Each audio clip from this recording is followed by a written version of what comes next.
హరి ఓం. అందరికీ నమస్తే. హిందూ టెంపుల్స్ ఛానల్కి మీకు స్వాగతం. ఇప్పుడు మనకు శివరాత్రి పండుగ రాబోతుంది. ఈ యొక్క ఛానల్లో మీకు ఈ శివరాత్రికి సంబంధించి 7 హిస్టారికల్ టెంపుల్స్ గురించి నేను 7 days 7 శివ టెంపుల్స్ మీ ముందు చూపించబోతున్నాను. నా ఛానల్ని మొదటిసారి చూస్తున్న వారు ఎవరైనా ఉంటే సబ్స్క్రైబ్ చేసుకోండి. మీకు నేను చేసే మిగతా వీడియోస్కి మీకు డైరెక్ట్గా లింక్ రావడం జరుగుతుంది. ఈరోజు మనం హైదరాబాద్కి సమీపంలో నాగోల్ ప్రాంతానికి దగ్గరలో ఉన్నటువంటి గౌరెల్లి గుట్టలో ఉన్నటువంటి స్వయంభుగా వెలిసినటువంటి శివాలయ క్షేత్రాన్ని మనం దర్శించబోతున్నాం. ఇక్కడ స్వామివారు ఒక కొండ గృహలో స్వయంభుగా వెలిశారు. ఆ యొక్క దేవాలయం ప్రాంగణంలో మనం ఇప్పుడున్నాం. ఇదే ఆ శివాలయ ప్రాంగణం.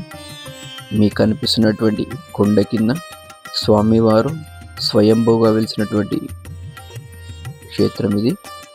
ఇవి అక్కడ స్వామివారి యొక్క ఉత్సవమూర్తులు మీరు చూడవచ్చు.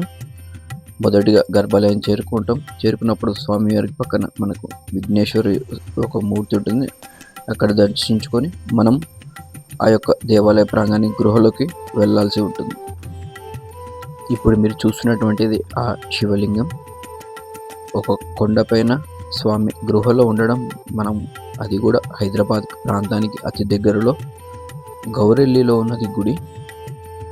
మీరు ఇప్పుడు చూస్తున్నట్టు స్వయం కొలిసినటువంటి ఆ పరమశివుని యొక్క శివలింగం మీరు దర్శించుకోండి. ఓం నమః శివాయ, హర హర మహాదేవ్, శంభో శంకర.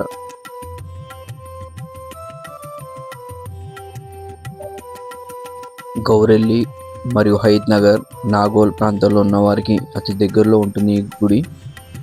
ఈ శివరాత్రికి ఆ ప్రాంతంలో ఉన్న వాళ్ళు ఈ దేవాలయాన్ని దర్శించుకోవచ్చు. ఇది స్వయంభుగా వెలిసినటువంటి శివలింగం కాబట్టి ఎంతో మహిమాన్విత గల శివలింగం ఇది. అవకాశం ఉన్న భక్తులు శివరాత్రికి అక్కడ విశేషమైన కార్యక్రమాలు ఉంటాయని చెప్పడం జరిగింది. ఈ యొక్క కార్యక్రమంలో మీరు సొంతంగా స్వయంభుగా ఉన్నటువంటి లింగాన్ని మీరు పూజించి స్వామివారికి అభిషేకం చేసి ఈ యొక్క కార్యక్రమంలో మీరు మీ కుటుంబ సమేతంగా ప్రత్యక్షంగా పాల్గొని స్వామివారి కృపకు పాత్రలు కాగలరు. ఓం నమః శివాయ, హర హర మహాదేవ, శంభో శంకర.